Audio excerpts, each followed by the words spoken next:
O, ito yung una kong tanong, no? Ano ang patunay na si Muhammad ay propeta? Anong patunay na si Muhammad ay propeta? Oo. Sinabi mismo ng Allah. Sinabi ng Allah? Saan? Saan mababasa sa Quran na Yan sinabi sa ni Allah Quran. si propeta? Gusto mo hanapin mo sa Quran? Pakita mo yung talata.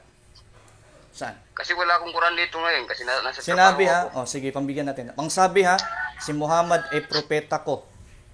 Yun ha, sige nga, go ahead, G.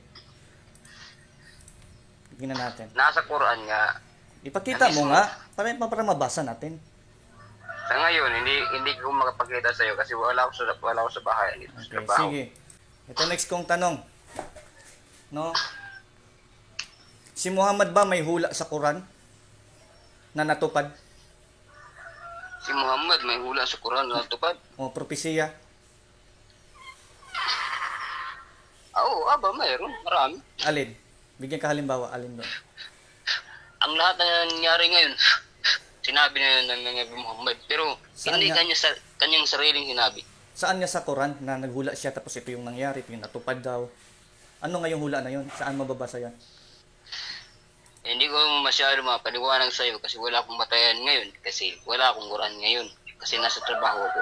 Pero kung nandun ako sa bahay, pwede ko buladlatin yun sa iyo. Pakita sa iyo at saka sasabihin ko sa iyo. Sige. Okay, sige. Next kong tanong, no? Bakit si Muhammad ikako na-impluwensyahan siya ng isang Kristiyano na si Waraka bin Naufal? Bakit siya nakinig sa Kristiyano? Naalala mo 'yon? Nagkwento ni Waraka bin Naufal, naalala mo? Na nakinig siya kay Waraka bin Naufal na isang Kristiyano. Bakit siya kailangan makinig sa Kristiyano? Ano? Kung naalala mo yung kwento ni Muhammad kay Waraka bin Naufal, kung naalala mo si Waraka. Alam mo ba, kilala mo si Waraka bin Naufal sa hadith? Familiar ka kay Waraka bin Naufal? Hindi ko pamilya sinasabi mong Waraka binukal kasi Okay, Waraka ba? sa kawag mong editin ha. Kaya alam mo ko, Hindi. masyado kang mangidit. Hindi ko i-edit. Pakita ko mismo sa iyo yung ano. Huwag ka nang magkaila, James. Marami nang ibig sabihin nabuking i-edit? sa'yo. I-edit sa Nangihit ka ng alis.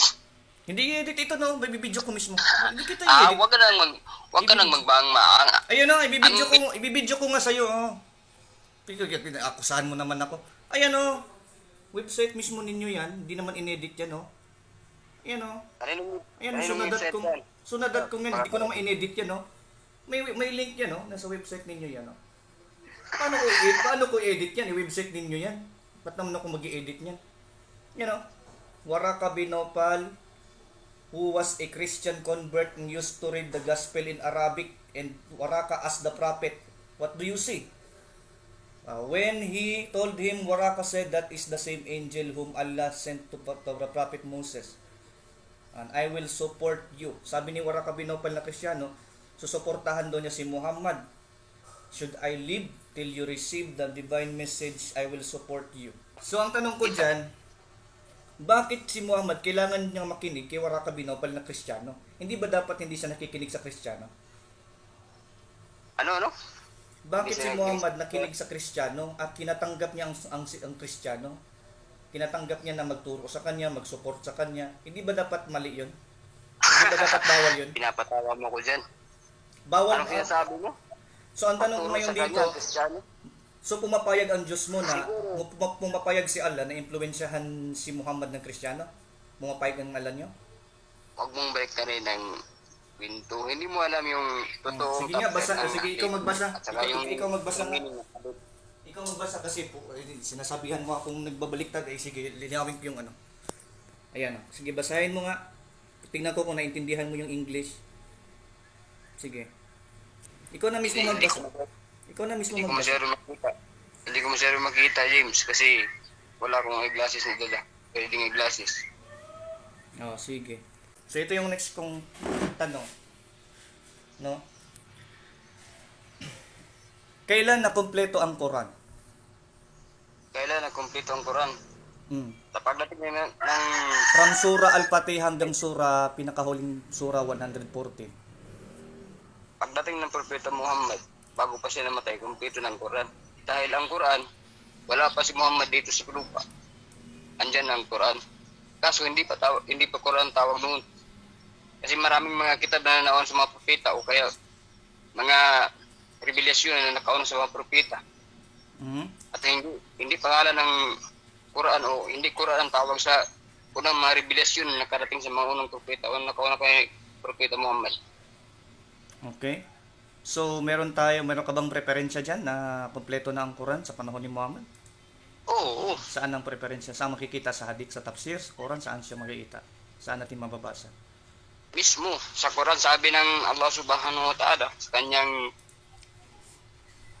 kanyang salita sa banal na Quran, Al-yawma akmaltu lakum dinakum wa atmamtu alaykum ni'mah. Sabi niya, Al-yawma akmaltu lakum. Ngayong araw na to, kumpletuhin ko sa inyo ang din ko. Ay, hindi lang naman. ibig sabihin ang din din, ang relihiyon. Kasi ang Ay, relihiyon hindi dyan, naman. Quran ang tinatanong ko. Reliyon sinasabi mo. Quran ang tinatanong ko. binuo dyan sa Quran. Hindi naman Quran. Saan talata yan?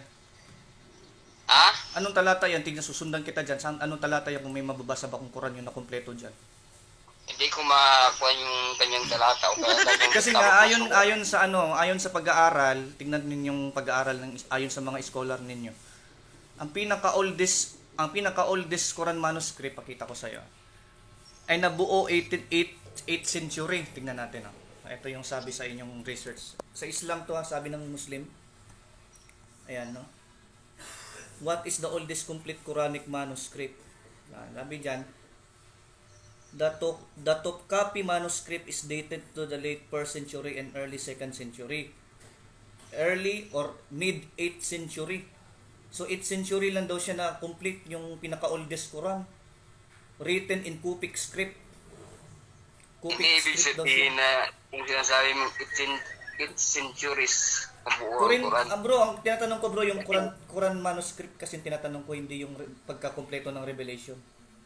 Kasi pwedeng ang Revelation, sabihin na natin na na-reveal na daw lahat, sabi daw.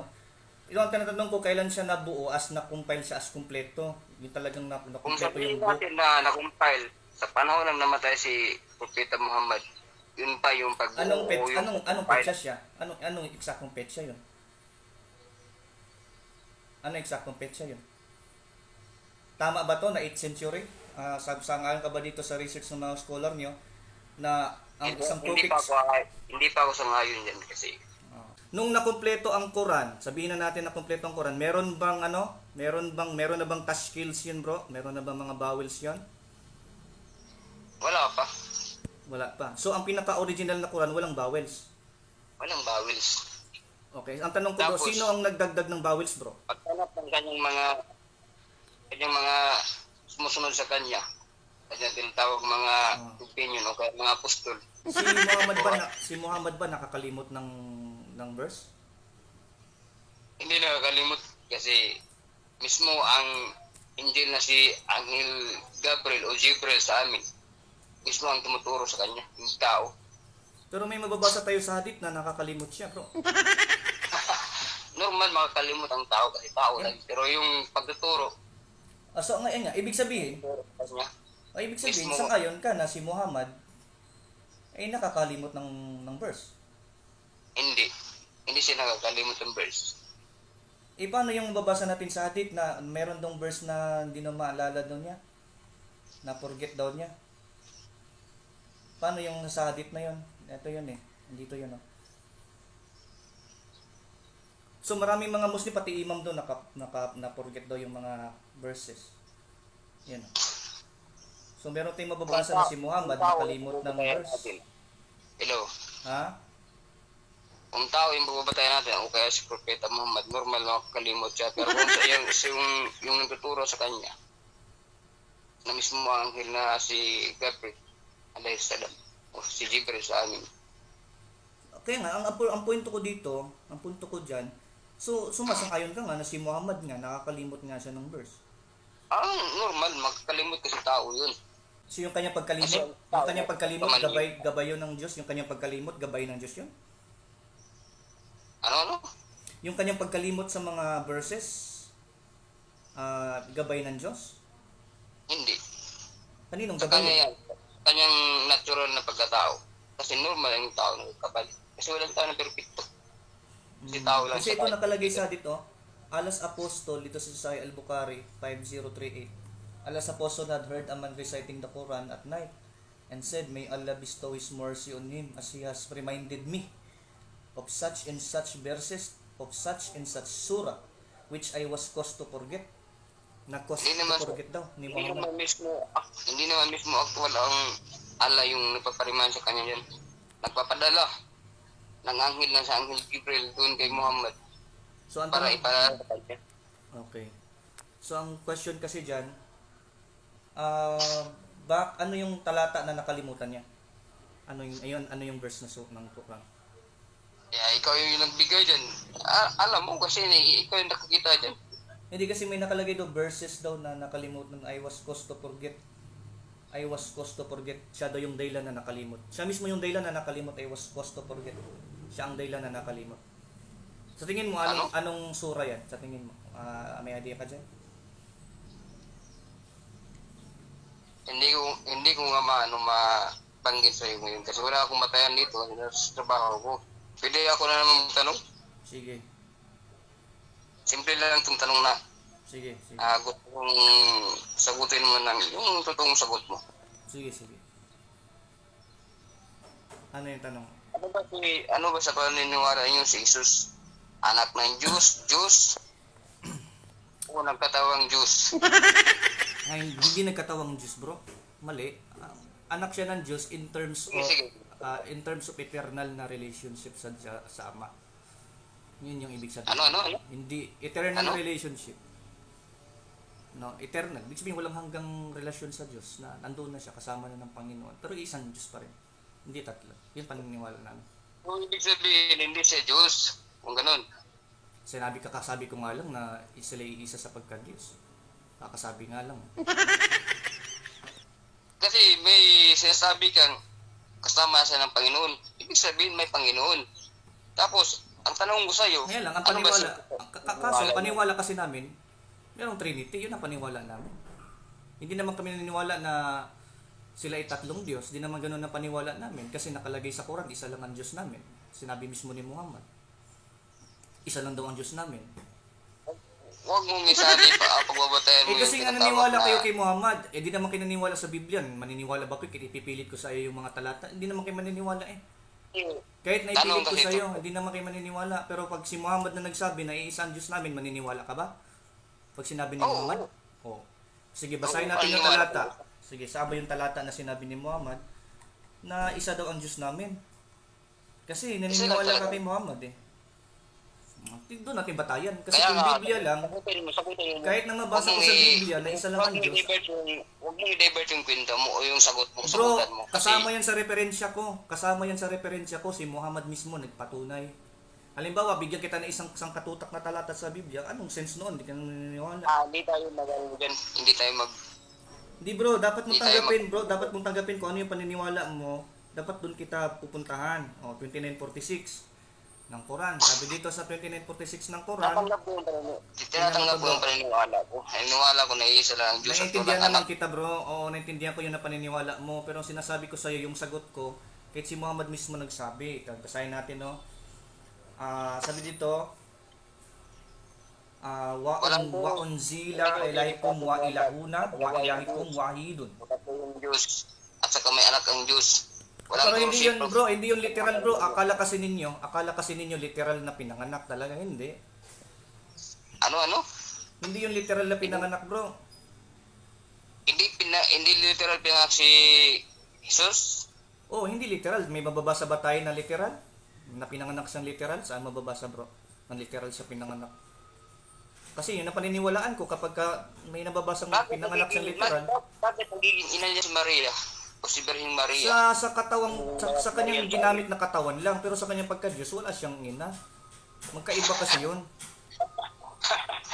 Di ba? Tumatawa ka kasi hindi ka nga naniniwala. Kahit na ipilit ko sa iyo ang Biblia, hindi ka talaga maniniwala dyan. Ngayon, ang sagot ko kay Muhammad tayo. Pangalawang tanong ko. Tapusin ko muna bro. Tapusin ko muna. Gusto ko i-confirm muna sa iyo ang sinabi ni Muhammad sa Surah 29:46. Sabi niya, Your God and our God is one. Tama ba si Muhammad na ang Diyos ng mga Kristiyano ay one? Tama ba siya dyan?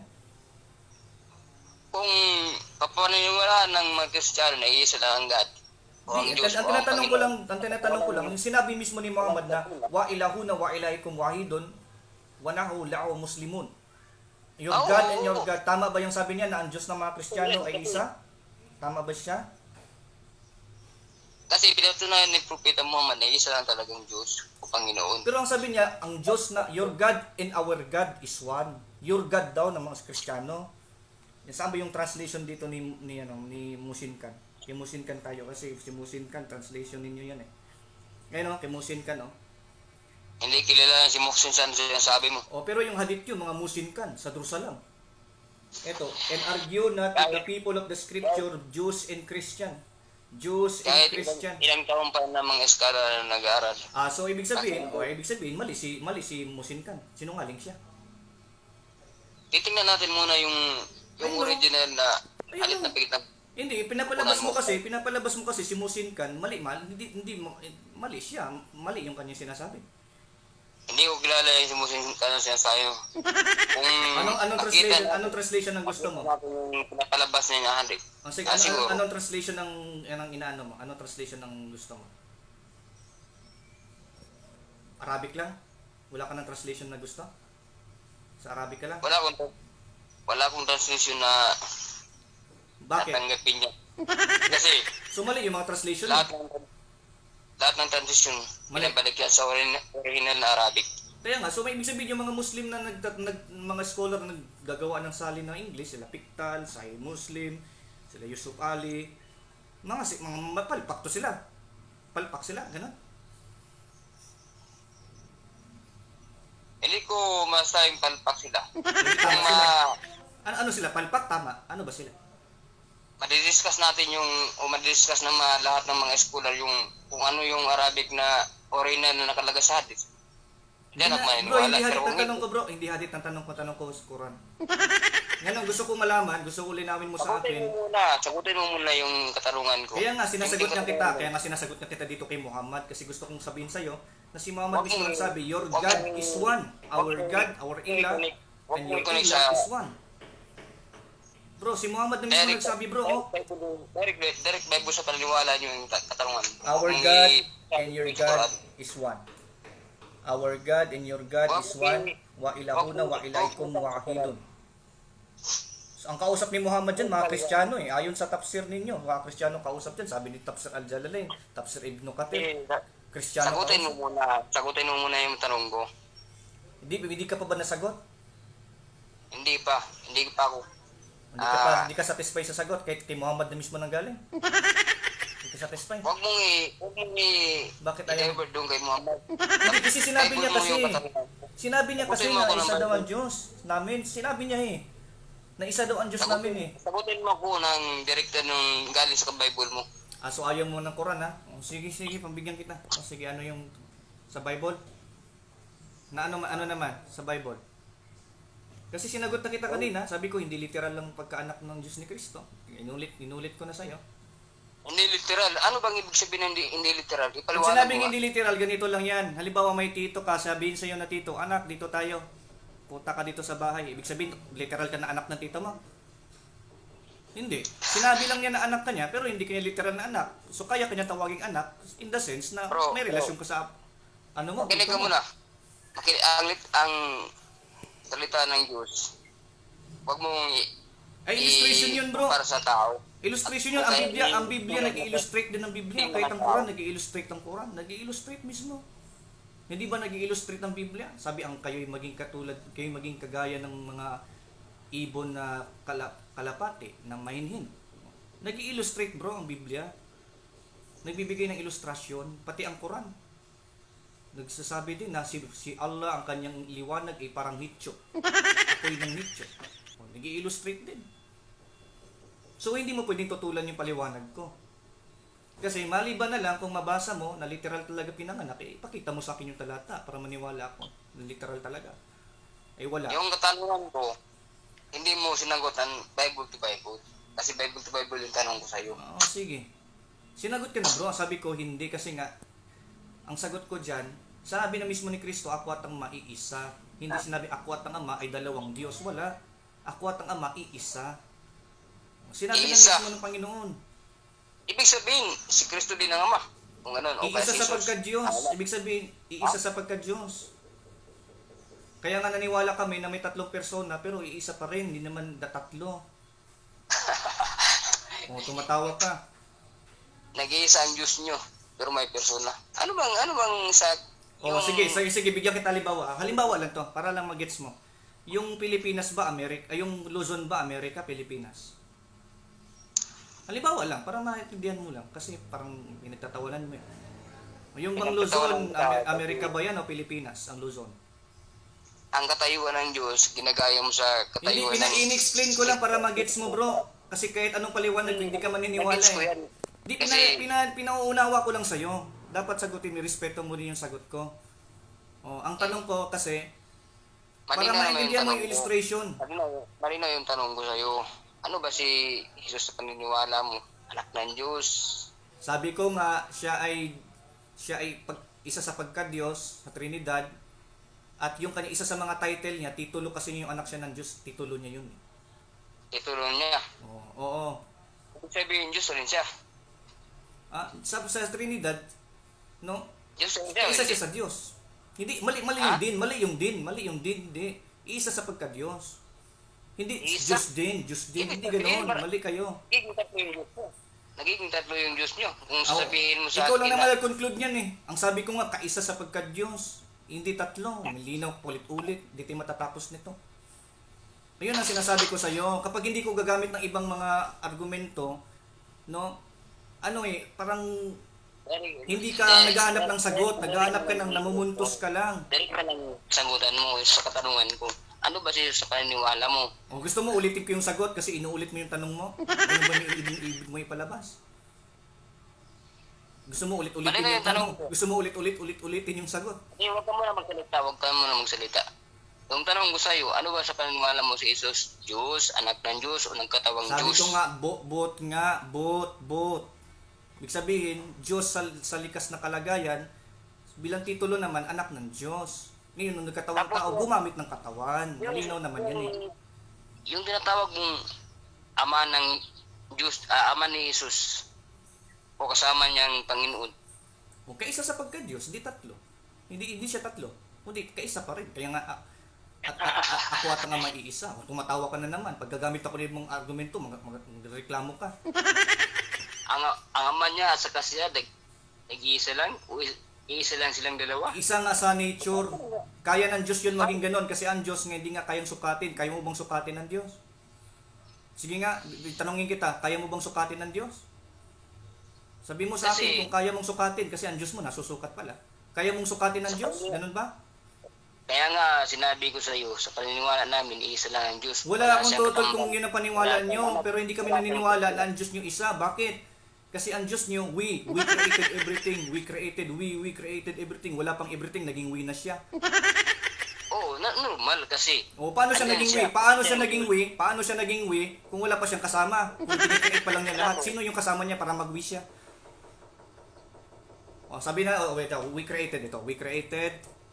Kasi pinagpatawanan mo yung Trinity, hindi mo alam na marami akong argumento sa inyo. We created everything. Normal lang pagtatawanan kita kasi Ibig sabihin, ang tanong mo, hindi talaga sagot. Ang hanap mo, pamumuntos. Mamumuntos din ako sa'yo. Para patas. Alam ko na yung style nyo eh. Hindi ako pinanganak kahapon, bro. Eto, and of everything we have created first, wa min kulli shay'in kalakna zawjani la alakum tada. Hakarun. And of everything we created. Wala pang everything ha. Kini-create pa lang niyang everything oh. Kini-create pa lang niya ang everything bro. Uwi na daw siya. Ang tanong ko, sino yung kanyang kasama nung nagki-create pa siya? Bakit uwi na siya dyan? Nag-uwi na siya agad. Wala pa nga siyang kasama. Nagki-create pa nga lang siya. Sino yung kasama niya dyan? Huwag mo na kung Ayun ang sinasabi ko sa'yo. Mangmumuntos ka sa akin. Pag ako naman gagamit ng argumento, ayaw mo. yan ang sinasabi mo ngayon na ulitin mo. Ang sabi ko nga, no, Sino yung kasama niya? ang Diyos hindi mo pwedeng sukatin. Kaya ng Diyos kung ano yung gusto niya at kung ano siya. Siyang bahala sa sarili niya. Ngayon, kung sinusukat mo ang Diyos, baka Diyos mo yun. Sinusukat mo ang Diyos mo. Kaya palang sukatin ng Diyos ng Islam. Kung iisa ang Diyos nyo, ang tanong ko nga dito, sabihin na natin na gano'n na paniwala nyo. Ang gusto kong sagutin mo ngayon, bakit we siya dito at sino yung kasama niya? Kasi di ba pag, halimbawa, tanongin kita kasi logic to logic tayo, logic to logic. Pag nag-we ka ba, may kasama ka ba o ikaw lang isa sa mundo? Pag nag-we Salita ka, niya, ang salita niya, hindi ibig sabihin na may kasama sa dyan. pag nag-we ka ba, bro, pag nag-we ka ba, marami kayo, pag nag-we ka ba, marami kayo, ikaw lang isa, nagsusulo ka, pag mag-we ka. Kailan ka magagamit ng we? Pag ikaw lang isa sa mundo? O...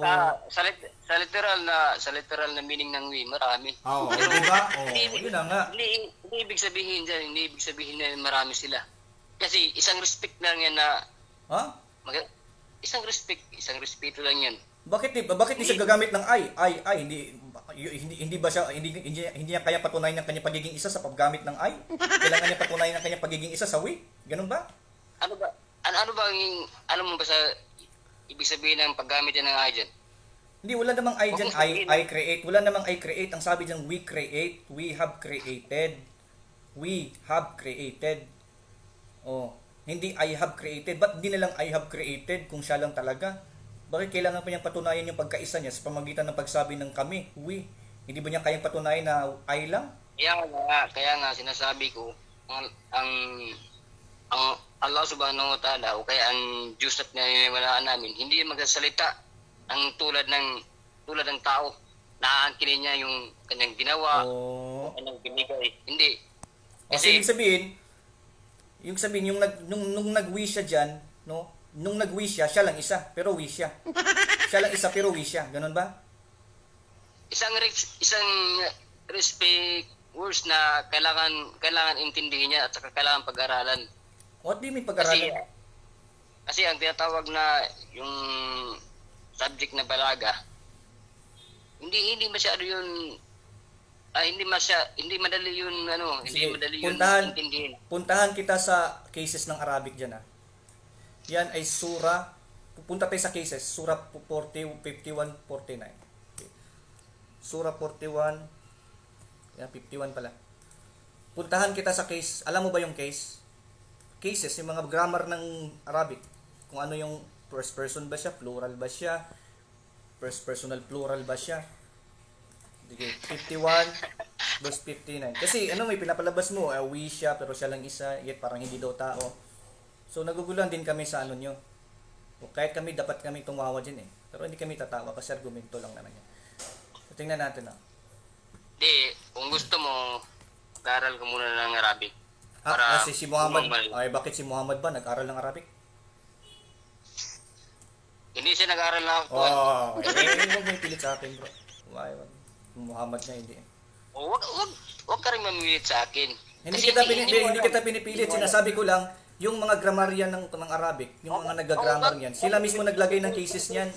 Nilagyan nila ng cases, bro. Ito yung mga Quran grammar, oh. May mga cases yan, oh. Surah 41, 50, 49.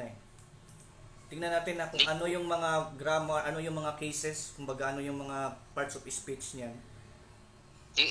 Anong cases sinasabi mo? Anong ibig mo sabihin ng mga cases diyan? Anong pagkakalam mo ng mga cases diyan? Pag sinabing cases, yun yung mga ano siya sa anong parts of speech niya sa Arabic, ano yung kanyang yan ba ay conjunction, preposition, masculine plural, active participle. Ito ay hindi ka familiar. Ayan mga scholar mismo ninyo nagawa Mag-umpisa tayo sa we. Ano ba yung we? And the people, tingnan natin. We constructed it. Sana ba yung we dito? We have created. Ayan, we have created sa Arabic ay pronoun yan. Pronoun yung Arabic na ginamit. Yan ay kalak na pronoun verb. Pronoun verb. No, first person, plural, perfect verb, pronoun, subjective pronoun. So yun yung kanyang case. Ibig sabihin siya ay plural daw, bro. Plural daw na yung first person. So first person pala yon na plural. So paano naging plural yung first person, bro? Yan nga sinasabi ko sa'yo, kailangan mag-aral ka kasi... Ayan na nga, Arabic na nga yan. Ayan mga grammar na mismo yan. Ano pa bang kulang dyan? Bakit? Sa tingin mo, sapat na yung kalaman mo dyan sa translation ng YouTube na hindi to translation, bro. Mga grammar yan nito ng Arabic. Kaya nga, Kaya nga, pero andyan niya sa ano, andyan niya sa... Paano mo malalaman? Sige nga, balik na nga tayo doon sa Quran. Paano mo malalaman na yung sinabi diyan na wamin, ay saan ba yan? Wamin kuli, itong wamin. Ano ba yan? Ano bang case ng wamin? Ano ba yung personal plural ba yan? Paano mo malaman yan kung wala kayong mga grammarians? Ano ba ibig sabihin yan? Oh, yung wamin. Yung wamin ba, ano ba yan? First personal plural, verb ba yan? Action word ba yan? Noun ba yan? So paano kayo makapagturo ng tama kung ibig sabihin yan? Hindi nyo alam kung pronoun yan, kung tao tumutukoy sa tao, bagay, hayop, kung saan. Kung wala kayong grammarian. Hindi naman, anong kasulad yun? Ay no, wamin. Wamin. So yung wamin ba, ano ba yan? Paano mo malaman dyan sa Quran na manuscript? Eh wala naman kayong mga grammar niyan. Paano mo malaman na action word yan? Kung yan ay pag-uutos na salita, salitang ugat, salitang pag-uutos, salitang pagsasabi, salitang pagnanarrate. Ano ba yan? Paano nyo malaman na ganun yan? Ito, wamin, no? Kaya nga, kailangan mag-aral ka. Wamin. Huwag ka dyan mag-aral sa computer mo. Kasi hindi ka matutunan. Ha? Eh, galing ako sa inyo eh. Eh, di kasalanan to ng mga Muslim nyo. hindi ko to kasalanan eh. Dinidisplay ninyo sa internet eh. Kahit sa books ninyo, ganun pa rin, wala pa rin nakalagay na grammar. Paano kami makinig sa inyo, hindi nyo alam kung anong kinutukoy na talata, kung papautos ba siya, salitang action word ba siya, paano nyo kami kumbinsin? Hindi nyo alam kung ano ibig sabihin. Mag-aral ka muna ng tinatawag na nahu at saka sa art. Yan mo malalaman din ibig sabihin. Bakit hindi nakalagay sa Quran? Hindi nagdadagdag kayo ngayon. Yun ang sagot ko. Yan yung ang Diyos na Islam. Oh. Hindi ka matuto dyan, hindi ka makakuha ng Hindi, tamang... mga scholar ninyo yan eh. Ibig sabihin, hindi aral yung mga scholar niyo. Ibig sabihin, ininsulto mo yung mga Muslim ninyo. Ininsulto mo yung mga Sunni pa naman yan. Ininsulto mo. Hindi ko ininsulto yung nakasulat ng kung sinong taong sumulat niyan. Pero hindi sinulat yan. Nilagay nila yung Quran study sa website. Ginawa nilang electronic instead na papel kasi hindi lahat ng tao nakaka-access ng papel. Pag pumunta ka sa bukid, sagutin mo muna yung katanungan ko kasi nasagot malapit na na po. babalik ako sa Sinagot na kita eh. Sinagot mo pero hindi ako kumpirmado ng sagot mo. Oh, hindi sinagot kita sa Quran para maano mo.